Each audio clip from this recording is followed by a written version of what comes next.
Tatlong malinaw na senyales na mapagmataas ang isang tao. Una, palaging naghahambing at nanliliit sa iba.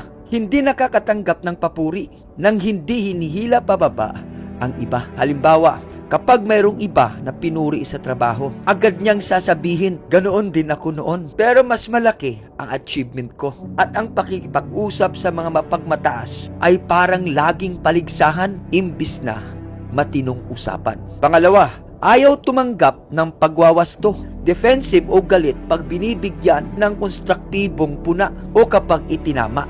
Kahit nasa mahinahong paraan mo ito ginawa. Ang mga taong mapagmataas ay hindi kailanman humihingi ng tawad, ng taus-puso, o kung humingi man sila, laging may kasunod na dahilan o paikot-ikot na pagpapaliwanag. At pangatlo, labis na pagkabahala sa status at pagtingin ng iba. Nagni-name drop sila ng madalas, pagbanggit ng mga kilalang tao o kaya mga eksklusibong lugar na narating na nila para magyabang. Ang mga taong ganito ay sobrang materialistiko at napaka-status conscious. Dahil sa kanila, ang halaga ng isang tao o ng isang bagay ay sinusukat sa presyo, sa brand o ng posisyon.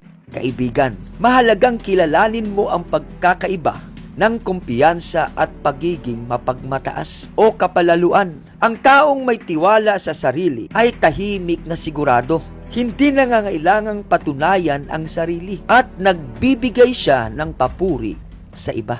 Ngunit ang mapagmataas naman ay laging nangangailangan ng external na validation at laging nagtatayo ng sariling halaga sa pamamagitan ng pagpapababa ng iba. Kaya mag-ingat tayo mga kaibigan o kaya sa mga taong mapagmataas dahil ito ang sabi ng salita ng Diyos. Sa Kawikaan 18 verse 12, ang mapagmataas ay nagbubunga ng kapahamakan. See you in my next video. God bless, kapatid.